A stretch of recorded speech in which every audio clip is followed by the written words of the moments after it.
नमस्ते दोस्तों, आप सभी का एक नए वीडियो में हार्दिक स्वागत है। आज के इस वीडियो में हम रेशियो एंड प्रोपोर्शनल के बहुत ही महत्वपूर्ण क्वेश्चन को सीखेंगे, जो कि आरआरबी ग्रुप डी और एएलपी एनटीपीसी के लिए सबसे ज़्यादा महत्वपूर्ण हैं। जितने भी क्वेश्चन लिए गए हैं सभी के सभी एग्जाम में देखिए पीवाईक्यू क्वेश्चन पूछा भी गया है ना। जितने भी क्वेश्चन हैं सभी के सभी क्वेश्चन इंपॉर्टेंट है। यदि आप ग्रुप डी के एग्ज़ाम देने जा रहे हैं तो इस क्वेश्चन को ज़रूर देख लीजिएगा। इसमें से एक दो क्वेश्चन रेशियो एंड प्रोपोर्शनल को जरूर देखने को मिलेगा। ये मेरा पहला क्लास है, इसको बिल्कुल ध्यान से देखिएगा। सभी के सभी क्वेश्चन आप सभी को बहुत अच्छे से समझ में आने वाली हैं। अब यहाँ पर पहला क्वेश्चन है, ये पहला क्वेश्चन है कि एक गणित प्रश्नोत्तरी में कक्षा 10 के विद्यार्थी 64 विद्यार्थी भाग लेते हैं ना। यदि लड़कियों की संख्या लड़कों की संख्या से 16 अधिक हो, ठीक है। यहाँ पर कह रहा है कि यदि लड़कियों की संख्या, जो लड़कियों की संख्या है लड़कों की संख्या से 16 अधिक है, तो अब यहाँ पर हम मान सकते हैं कि जो लड़कों का संख्या x है तभी तो लड़कियों की संख्या 16 ज़्यादा है ना। यहाँ पर लड़कों का संख्या x मान लिए, यहाँ पर लड़कों की संख्या में अगर हम 16 और जोड़ देंगे तब हमको पता चल जाएगा लड़कियों की संख्या, है ना। तो अब यहाँ पर कह रहा है क्वेश्चन में कि तो प्रश्नोत्तरी में भाग लेने वाले लड़कों की संख्या और कुल विद्यार्थियों की संख्या का अनुपात क्या होगा, हमको यही निकालना है। देखिए अब हम यहाँ पे क्या कर देंगे, इन सभी को जोड़ लेंगे, यानी कि x प्लस यहाँ पर हो जाएगा x प्लस का 16। और ये किसके बराबर है, 64 के बराबर। हम यहाँ पर 64 लिख लेते हैं। यहाँ पर एक x जुड़ जाएगा, 2x हो जाएगा, है ना। यहाँ पर है 64 में अगर हम 16 को इस तरफ लाएंगे घट जाएगा ना। अब यहाँ पर हो जाएगा 48। तो अब यहाँ पर हम निकाल सकते हैं कि x बराबर जो आया यहाँ पर हो जाएगा 24, है ना। जो लड़कों की संख्या आया 24, ठीक है। अब यहाँ पे कह रहा था लड़कों की संख्या और विद्यार्थियों की कुल संख्या, तो हम जानते हैं कि लड़कों की संख्या निकल के आया है 24 और यहाँ पर विद्यार्थियों की कुल संख्या कितना है 64। तो यहाँ पर हम 64 का डिवाइड कर देंगे। अब यहाँ पर निकल के आ जाएगा, देखिए अगर हम इसको कट करेंगे तो 8 त्रिक 24 हो जाएगा, 8 अट्ठाई 64 हो जाएगा, यानी कि यहाँ पर हो जाएगा 3/8। अब यहाँ पर हो जाएगा अगर 3:8, है ना। ये हो जाएगा आंसर। देखिए 3:8। यहाँ पर देखिए सी ऑप्शन बिल्कुल करेक्ट हो जाएगा, ठीक है। ये रहा क्वेश्चन नंबर पहला। आई होप यह सभी क्वेश्चन आप सभी को समझ में आ रहे हैं। चलते हैं क्वेश्चन नंबर 2 को सॉल्व करते हैं। यदि सेशन अच्छा लग रहा हो तो ज़रूर लाइक करिएगा। यहाँ पर क्वेश्चन नंबर सेकंड, 1470 की राशि अनंत और मोहन के बीच में यानी कि 3:4 के अनुपात में बांटी जाती है। मोहन को कितनी राशि प्राप्त होगी, है ना। कितना अमाउंट है 1470, है ना। यहाँ पर किसके किसके बीच में बांटा जा रहा है, अनंत और मोहन, यानी कि अनंत और मोहन के, है ना। अनंत का रेशियो 3 है तो यहाँ पर हम 3 लिख देते हैं, 3:4 लिख देते हैं ना। यहाँ पर रेशियो लगा देते हैं। अब यहाँ पर हमको क्या कह रहा है कि मोहन को कितनी राशि प्राप्त होगी। मोहन का राशि कितना है 4, तो यहाँ पर हो जाएगा 4। टोटल यहाँ पर रेशियो कितना है 4 3 7, है ना। इंटू हम कितना कर देंगे 1470, तो यहाँ पर हो जाएगा 1470। अगर हम इसको कट कर देंगे तो यहाँ पर आ जाएगा 840, जो कि यहाँ पर देखिए डी ऑप्शन बिल्कुल करेक्ट हो जाएगा। इसको हम कट कर देंगे तो 840 आ जाएगा, यानी कि यहाँ पर देखिए डी ऑप्शन बिल्कुल करेक्ट हो जाएगा। तो ये रहा क्वेश्चन नंबर सेकंड, है ना। यहाँ पर क्वेश्चन नंबर 3, यदि 2400 को ए और बी के बीच में 7:5 के अनुपात में बांटा जाना है तो बी का हिस्सा क्या होगा।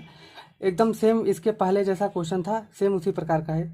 तो अगर हम यहाँ पर देखें 2400 रुपये है, उसको हमको बांटना है 2 हिस्सों में, यानी कि ए और बी। यहाँ पर ए और बी, ए का रेशियो यहाँ पर 7 है, बी का रेशियो यहाँ पर कितना है 5 है। तो हमको यहाँ पर बी का हिस्सा निकालना है, तो हम यहाँ पर बी का हिस्सा बराबर कितना कर लेंगे, यहाँ पर हो जाएगा टोटल रेशियो, यानी कि रेशियो का सम कर देंगे, 7 5 12 हो जाएगा। तो यहाँ पर देखिए 5/12 कर देंगे, तो वो यहाँ पर 5/12 हो गया, इंटू यहाँ पर हो गया कितना है 2400 रुपये, तो यहाँ पर हम 2400 कर देंगे। अब हम क्या करेंगे, इसको कट कर देंगे, आंसर आ जाएगा, यानी कि 12 का नंबर 12, 12 दूना हो जाएगा 24, यानी कि यहाँ पर आ गया 200। अगर 200 का गुणा 5 में करेंगे तो यहाँ पर हो जाएगा 1000, है ना। तो यहाँ पर बी का जो हिस्सा है 1000 हो जाएगा, 1000 राइट आंसर हो जाएगा। यहाँ पर देखिए पहला ऑप्शन यानी कि ए ऑप्शन बिल्कुल करेक्ट हो जाएगा, है ना। तो आई होप यह भी क्वेश्चन आप सभी को समझ में आ गया होगा। चलते हैं इस क्वेश्चन को सॉल्व करते हैं। देखिए यहाँ पर क्वेश्चन नंबर नेक्स्ट है कि एक निश्चित राशि को x और y के बीच में इतने के अनुपात में बांटा जाता है, यानी कि 4:3 के अनुपात में बांटा जाता है। यदि y का हिस्सा जो है 2400 है तो मूल राशि कितनी है ना। तो यहाँ पर देखिए सबसे पहले हम क्या करेंगे,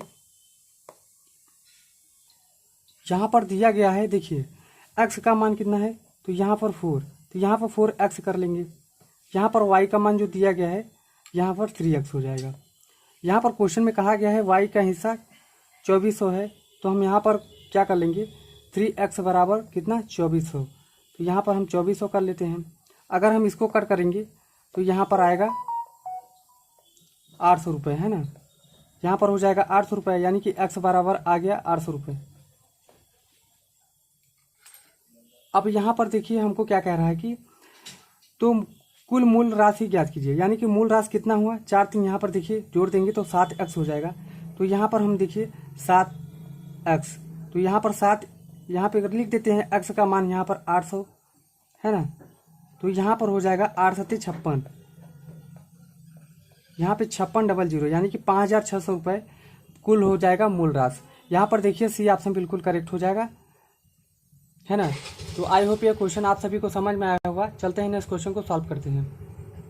तो संख्याओं का अनुपात जो दिया गया है 3:2 है। यदि पहली और दूसरी संख्या से क्रमशः 8 और 6 घटाया जाता है तो जो अनुपात आता है 8:5 हो जाता है।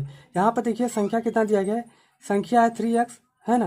यहाँ पर हम बटे में कर देंगे 2x, जो संख्या था उसको हम लिख लिए। यहाँ पे कह रहा है कि पहली संख्या और दूसरी संख्या से क्रमशः, यानी कि जो पहली संख्या है उसे हम 8 घटाएंगे और जो दूसरी संख्या है उससे हम 6 घटा देंगे, तो वो जो नया रेशियो निकल के आएगा 5:8 हो जाएगा, है ना। इतना होने के बाद अब यहाँ पर क्या करेंगे, इसका गुणा इसमें कर देंगे, इसका गुणा इसमें कर देंगे, यानी कि यहाँ पर तिर्यक गुणा कर देंगे। अगर 5 का गुणा इसमें करेंगे तो हो जाएगा 5 × 15x, यहाँ पर 15x हो जाएगा, माइनस 8 × 5 यहाँ पर हो जाएगा 40, बराबर यहाँ पर क्या हो जाएगा 8 × 16x हो जाएगा, है ना, माइनस हो जाएगा 8 × 48 हो जाएगा। यहाँ पर देखिए यहाँ पर 16x है और यहाँ पर 15x है। अगर हम 16 की इधर लाएंगे तो यहाँ पर 15 में से हम 16 घटाएंगे तो यहाँ पर हो जाएगा माइनस का x बराबर, यहाँ पर देखिए यहाँ पे प्लस में 40 है, अगर हम इस तरफ लाएंगे तो यहाँ पे माइनस में 48 है, इसमें हम घटा देंगे तो यहाँ पर हो जाएगा माइनस का 8। तो अगर यहाँ पर माइनस माइनस हम यहाँ पर कैंसिल करेंगे तो यहाँ पर डायरेक्ट आ जाएगा x बराबर 8। तो यहाँ पर देखिए पहली संख्या हमने माना था 3x, तो यहाँ पे 3 × 8 कर देंगे तो यहाँ पर पहली संख्या निकल आ गया। अब यहाँ पे दूसरी संख्या 2x है, तो 2 × यहाँ पर 8 कर देंगे, पहली और दूसरी संख्या दोनों निकल के आ जाएंगे। 8 × 24 हो जाएगा, 8 × 16, तो पहली संख्या हो जाएगा 24 और दूसरी संख्या हो जाएगा 16। यहाँ पर देखिए बी ऑप्शन बिल्कुल करेक्ट हो जाएगा, है ना। तो आई होप यह क्वेश्चन भी आप सभी को समझ में आ गया होगा। ठीक है, चलते हैं नेक्स्ट क्वेश्चन को सॉल्व करते हैं। यदि अच्छा लग रहा हो तो लाइक जरूर करिएगा। यहाँ पर क्वेश्चन नंबर नेक्स्ट है, एक कॉलेज में यदि लड़कों की संख्या का 15% लड़कियों की संख्या के 1/3 के बराबर है तो कॉलेज में लड़कों और लड़कियों की संख्या का जो अनुपात है वो क्या होगा। तो हम यहाँ पर लड़कों की संख्या x मान लेते हैं और लड़कियों की संख्या y मान लेते हैं। तो लड़कों की संख्या कितना है 15%, तो यहाँ पर हो जाएगा x का 15/100, तो यहाँ पर x × 15 यहाँ पर 100 कर लेते हैं और यहाँ पर हो जाएगा 1/3, यानी कि 1/3y के बराबर है ना। इतना होने के बाद अब इसको हम क्या करेंगे, कट कर लेंगे। तो यहाँ पर हम 5 से कट करेंगे, 5 3 हो जाएगा 15, यहाँ पर 20 बार कट हो जाएगा। अब यहाँ पर हम क्या करेंगे, x/y हम निकालेंगे, तो यहाँ पर क्या हो जाएगा, देखिए यहाँ पर 20 हो जाएगा, है ना, और यहाँ पर हो जाएगा 3 × 3 = 9। तो जो x/y का मान है 20:9, यहाँ पे देखिए फर्स्ट ऑप्शन करेक्ट हो जाएगा। तो ये रहा क्वेश्चन नंबर लास्ट, आप सभी के लिए होमवर्क। यदि आप कर पाते हैं तो इसका आंसर कमेंट बॉक्स में ज़रूर दीजिएगा, नहीं कर पाते हैं तो आप बोल दीजिएगा सर करा दीजिए, हम इसको करा देंगे।